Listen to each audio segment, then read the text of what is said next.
Bonjour à tous, soyez bienvenus à cette émission France en direct. Écoutez, il y a beaucoup de situations qui se passent dans la vie de beaucoup de personnes qui sont inexplicables, n'a pas d'explication. Comment un enfant peut avoir la haine contre ses parents? Comment quelqu'un peut essayer de tuer quelqu'un de la famille? Qu'est-ce qui amène une personne à avoir le désir de suicide? Qu'est-ce qui amène une personne à vivre dans un enfer, la malédiction qui suit la personne? Vous savez qu'il y a un monde invisible. Il y a le monde visible que nous voyons, les choses physiques et matérielles, mais il y a aussi un monde invisible. Il y a des forces du mal qui dominent sur les personnes. De la même manière que l'oxygène existe et nous ne voyons pas et nous respirons, existe Dieu et existe aussi le diable. C'est ça même, le diable, les forces du mal. Et son objectif, c'est faire quoi? Détruire. Christ nous a dit que le voleur est venu pour voler, tuer, détruire. Il était en train de nous avertir de cette situation. Il a dit aussi, je suis venu pour vous apporter une vie en abondance. Qu'est-ce que ces forces du mal, elles peuvent faire dans la vie d'un être humain ou d'une famille? Regardez cette histoire. Alors avant d'arriver au centre d'accueil, déjà dans mon enfance, j'avais 6 ans, j'ai voyé ma mère qui partait de la maison. Je ne sais pas si elle avait oublié, mais elle ne m'a pas dit au revoir. J'ai été maîtrée à l'âge de 6 ans. Et à 11 ans, j'ai vu mon père. Et on était dans le champ, qui s'était évanoui en arrivant à la maison, qui m'a tenu la main. Et la seule chose que j'ai compris, quand ma grand-mère a retiré ma main dans la main de mon père, j'ai compris que mon père était décédé. Et après, il fallait que je faisais un choix, après la mort de mon père, soit aller vivre à ma mère, soit rester avec la famille de mon père. Je suis partie avec ma mère parce que j'ai compris que c'était de la famille de mon père qui ont tué mon père. C'était la seule phrase qui m'est retenue. Et je grandissais à cette phrase-là avec la vengeance. La vengeance que je pensais qu'un jour, j'allais réussir pour pouvoir venger de la mort de mon père. Sachant que toute la famille de mon père, ils étaient presque tous en France. Et ma grande sœur qui était en France aussi. Et je suis arrivée en France avec un objectif. Je me suis dit, un jour, je deviendrai riche, ça me permettrait de venger de la mort de mon père. Et puis, je me suis mariée aussi en Haïti. Et j'ai vu, dans un accident de voiture, j'ai vu mourir le père de mon fils. Et je vis mon fils, qui avait 7 mois, dans le coma. Et quand je suis arrivée en France, je me suis dit, et j'avais un objectif, c'est que la famille de mon père s'était complotée avec une voisine et j'avais une vision, si je dis en vision, mais aujourd'hui je ne dirais pas comme ça, mais je me suis dit, si je vais avec quelque chose, je fais le tour de sa maison et j'ai mis le feu, comme ça, ce sera brûlé, ce sera tout. Mais après, je dis que c'est après avec la justice. Après, je dis que ce sera plus facile si je vis en France, je vais travailler, comme ça, je paye quelqu'un pour tuer cette dame. Mais en arrivant en France, ce n'était pas ça parce que je me confrontais à vraiment des situations, mais sans avoir oublié cette haine qui était ce désir de vengeance en moi. Et je précise que je n'ai jamais parlé avec la famille de mon père aussi par rapport avec... J'ai trouvé qu'ils ne m'ont pas donné assez de détails et ça m'a ralenti dans mon champ de bataille pour venger de mon père. J'avais 11 ans, mais je me suis dit 20-25 ans maintenant, je suis prête pour aller au combat. Et je leur détestais parce que pour moi, ils n'ont pas vengé de la mort de mon père. Et en arrivant en France, j'ai commencé à faire ma vie, sachant que je faisais mes études en Haïti, mais en France, il n'y a pas d'études, pas de papier. J'ai commencé à mener ma vie, je ne connaissais rien, et j'étais chez ma sœur. Et c'est là que mon beau-frère,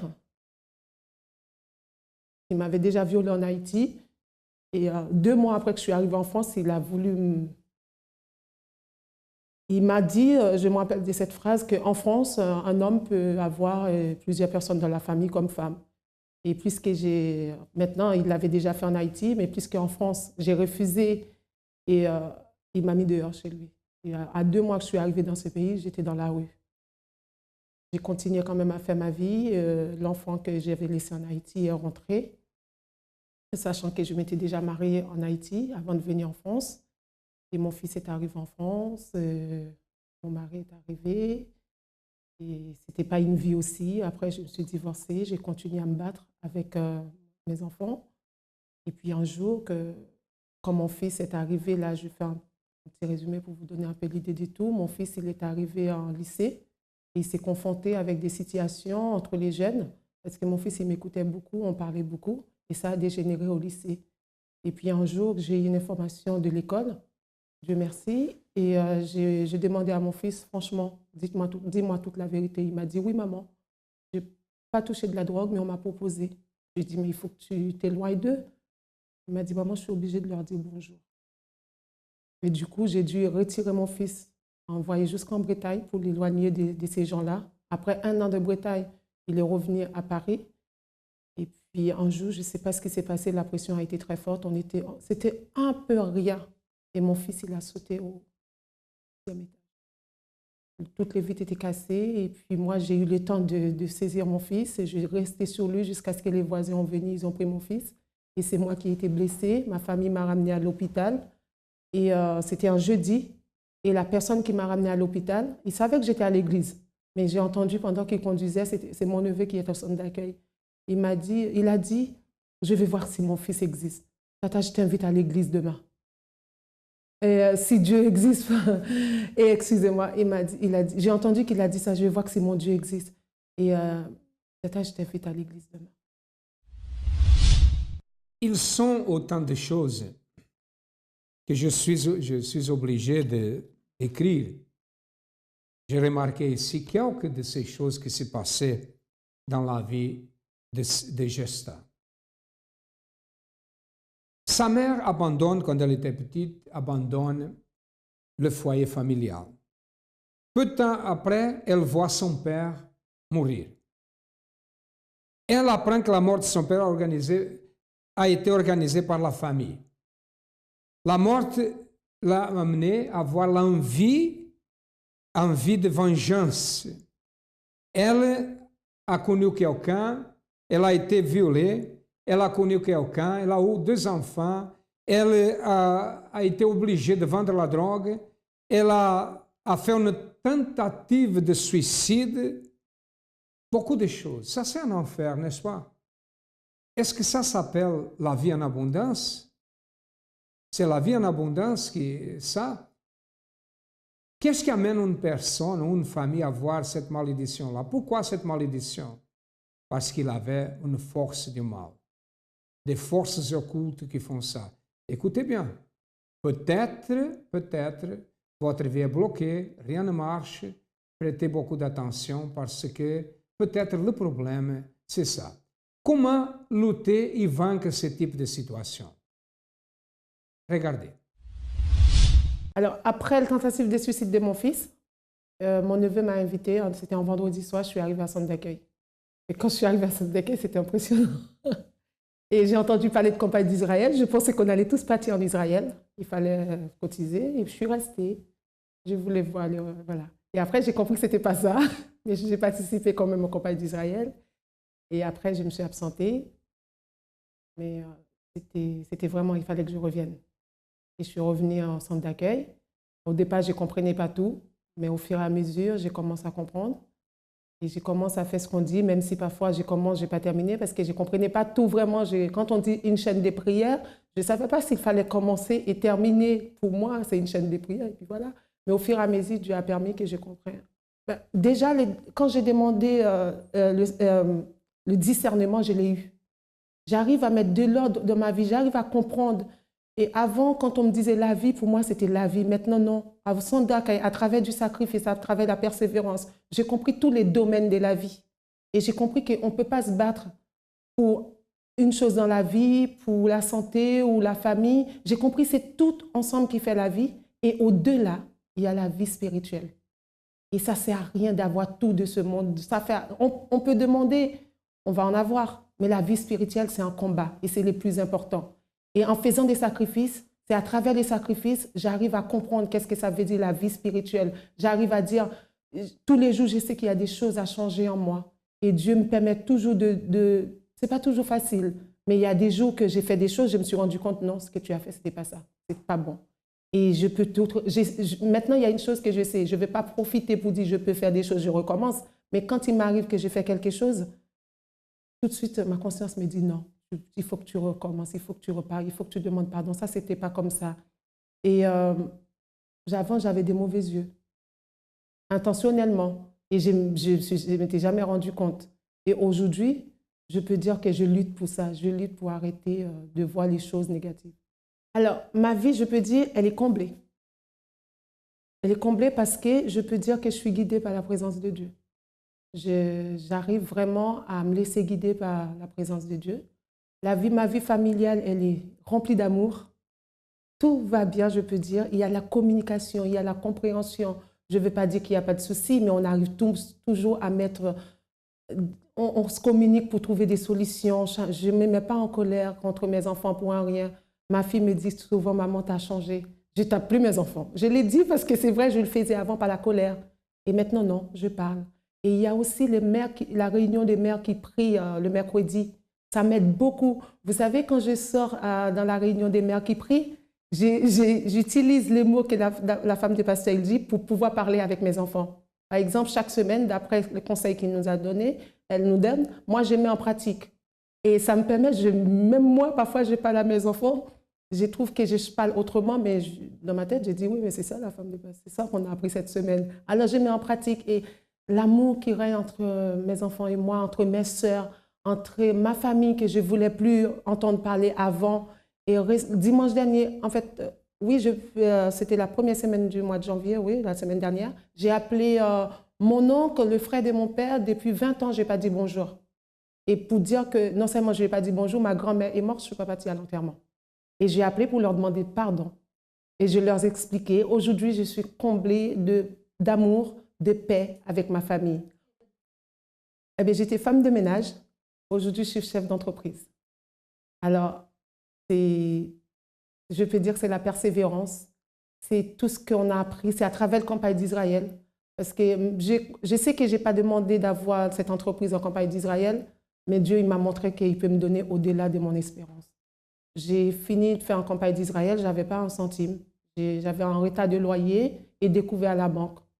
Et là où j'ai eu mon diplôme, on m'a proposé un CDI, je ne l'ai pas pris. Et une autre entreprise qui m'a proposé un CDI, je ne l'ai pas pris. Je ne l'ai pas pris pourquoi? Parce que j'avais déterminé un salaire. Et j'ai donné, en fait, on avait un propos qui dit « Donnez la dîme de la salaire que vous souhaitez ». Je l'ai fait. Et je dis, si je l'ai fait, Dieu va l'accomplir. Alors, chaque fois, on me propose un salaire qui n'est pas à la hauteur de mon salaire, je dis non. Et puis, c'est vrai que je disais non, mais j'avais une ferme assurance en moi qu'il y a quelque chose, mais je ne savais pas que c'était ça. Et puis, le 1er septembre, je suis partie au Pôle emploi. Et puis, je me suis dit, je suis au Pôle emploi, je suis à découvert la banque, je dirais, pas de loyer, et qu'est-ce que je vais faire? Et je suis sortie de sacrifice, je sais que j'ai sacrifié. Je dis, et si j'achète une entreprise? Voilà comment l'idée d'acheter une entreprise, et ça m'est venu en septembre. Et aujourd'hui, on est en janvier. J'ai acheté une belle entreprise à Paris. Et je peux vous dire qu'en gros, il n'y a pas de différence. Il n'y a pas de comparaison. La comparaison, elle est énorme. Il y a le contraste entre ma vie avant et maintenant. Et pour moi, mon plus grand combat aujourd'hui, c'est préserver ma communion avec Dieu et garder ce qu'il m'a donné, parce que je sais que il ne faut pas croire. Pour moi personnellement, quand on a une bénédiction, ce n'est pas fini. On a des combats.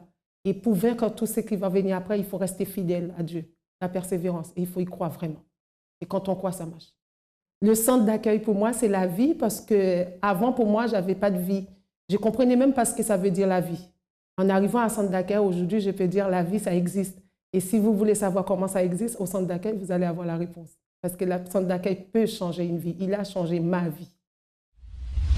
Voilà quelqu'un de la famille l'a invité à participer au centre d'accueil. Elle a commencé à faire les chaînes de prière. Elle a participé de la campagne d'Israël. Et aujourd'hui, n'est pas plus l'enfer dans son foyer. Aujourd'hui, elle a la paix intérieure. Elle a la réussite. Son fils qui voulait se suicider, c'est bien.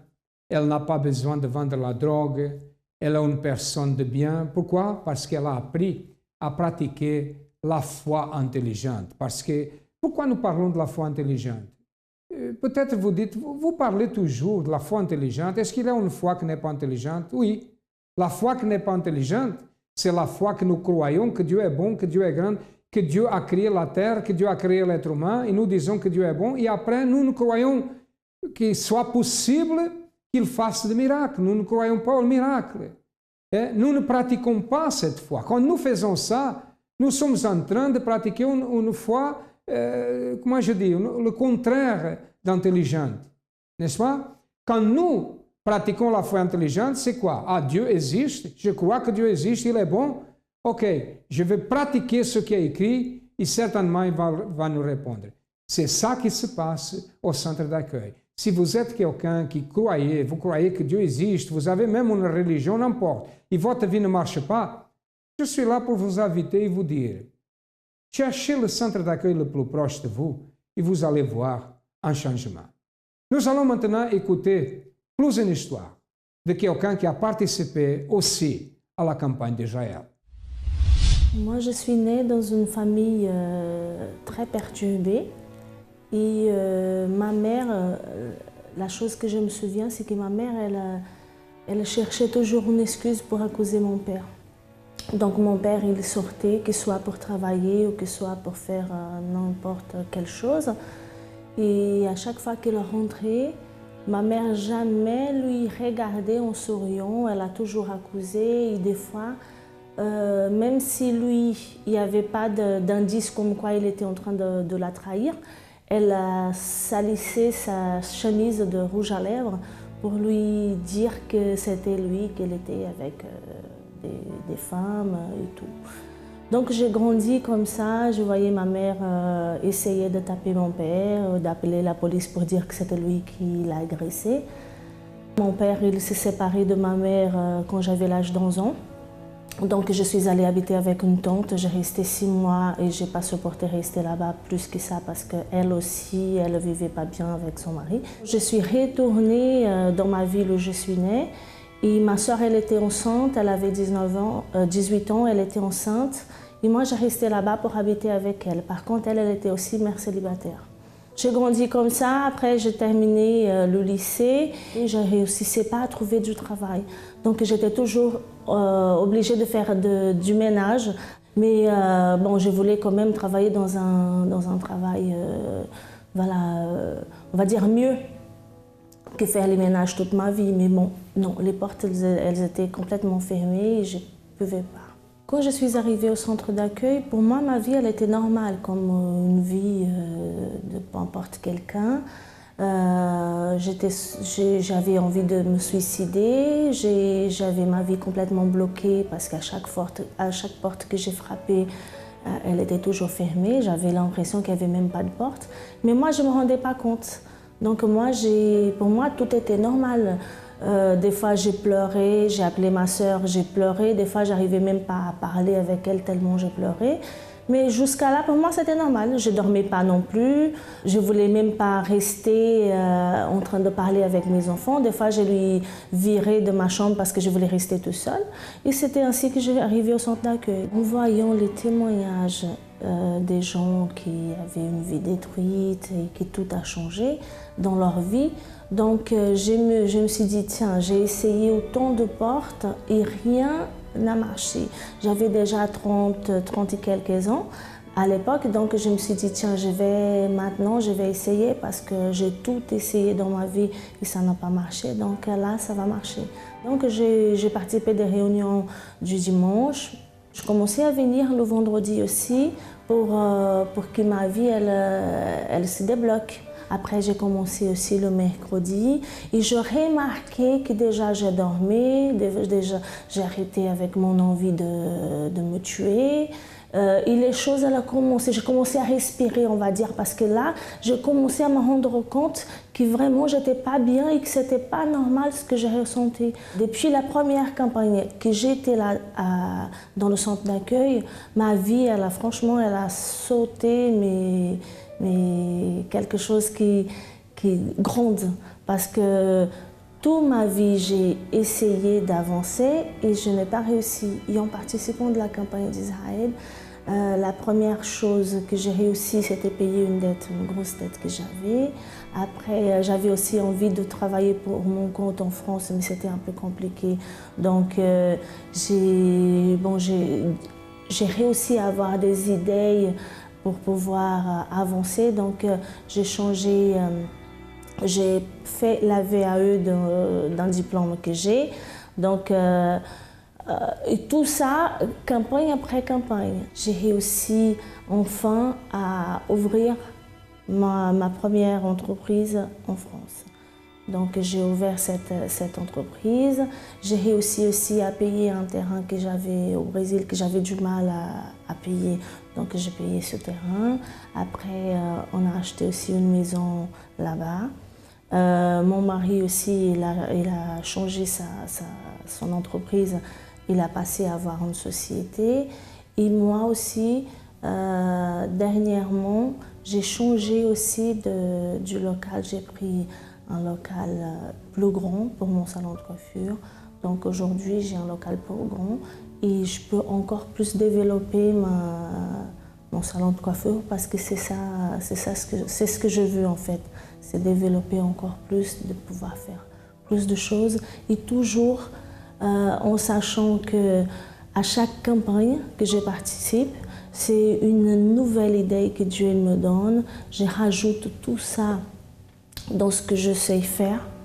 Et à chaque fois, j'ai que de victoires.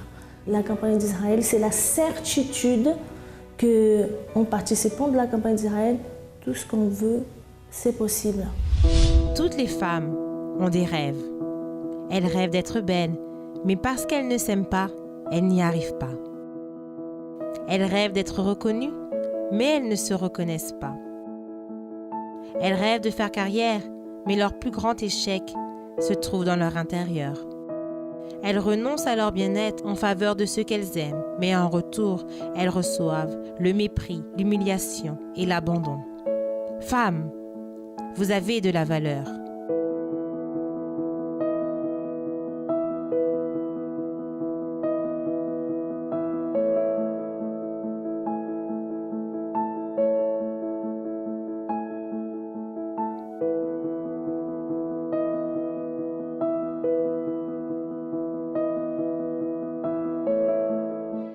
Jour F, un jour pour découvrir votre véritable valeur.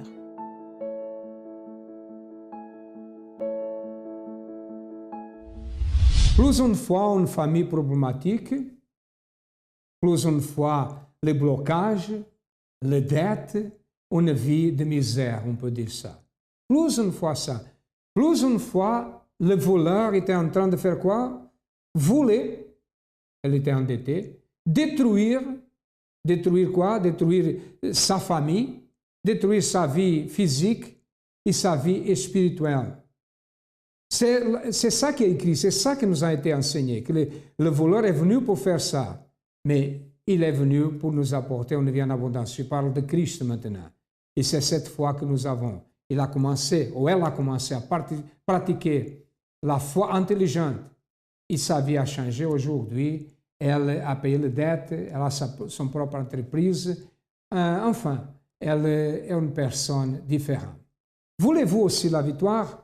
Les adresses passent dans votre ordinateur, dans votre téléviseur. Et nous sommes situés, le siège du centre d'accueil ici à Paris, nous sommes situés au 254 de la rue du Faubourg Saint-Martin, au 10e arrondissement, métro Louis Blanc et Stalingrad.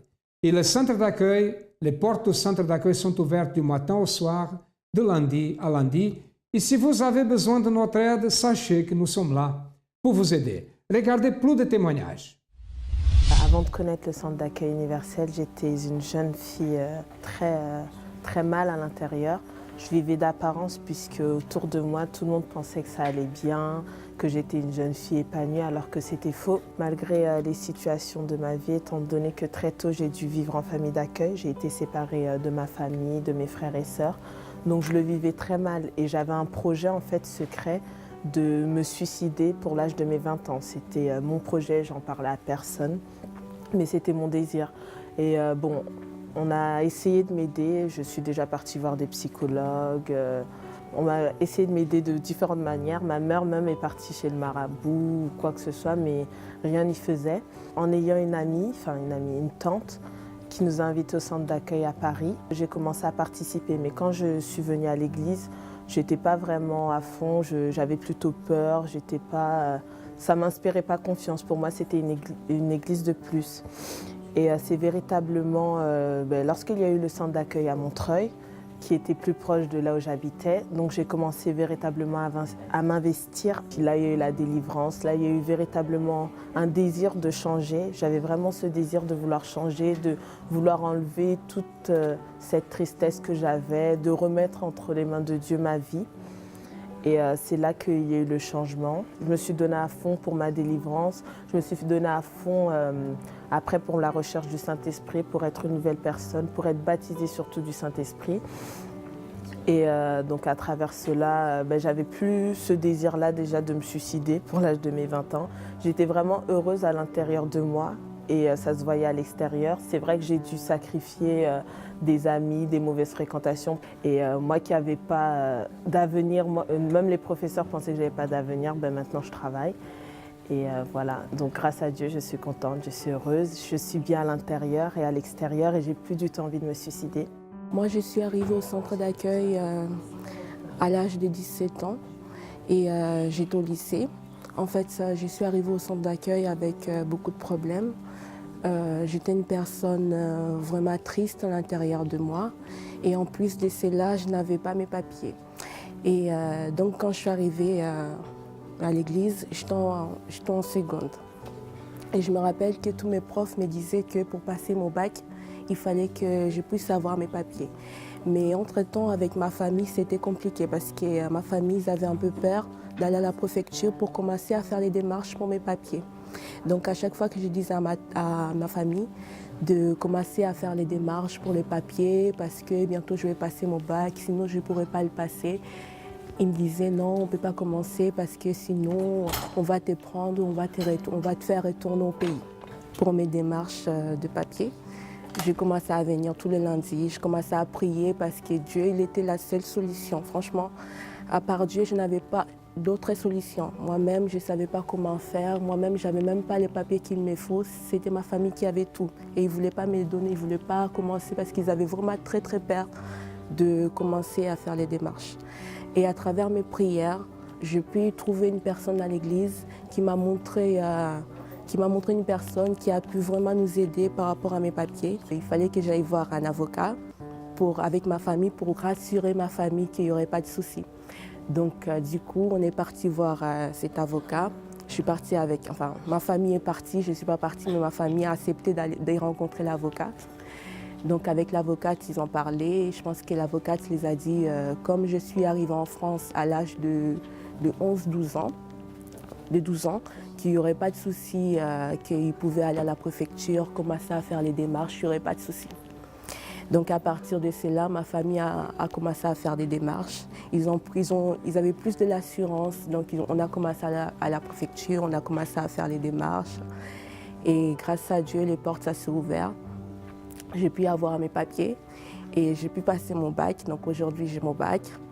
Et aujourd'hui, j'ai même mon logement, j'ai mon appartement, ma vie va très bien. Je ne suis plus la fille qui était triste, je ne suis plus la fille qui était angoissée tout le temps. Et ma vie, voilà, elle est dirigée par Dieu et que de bonnes choses. Avant d'arriver au centre d'accueil, nous espérons que cette émission vous a aidé. C'est notre objectif. Et sachez une chose, n'oubliez pas ça. Tout est possible à celui qui croit. Et croire, ça veut dire pratiquer une foi intelligente au centre d'accueil. À demain et que Dieu vous bénisse à tous abondamment.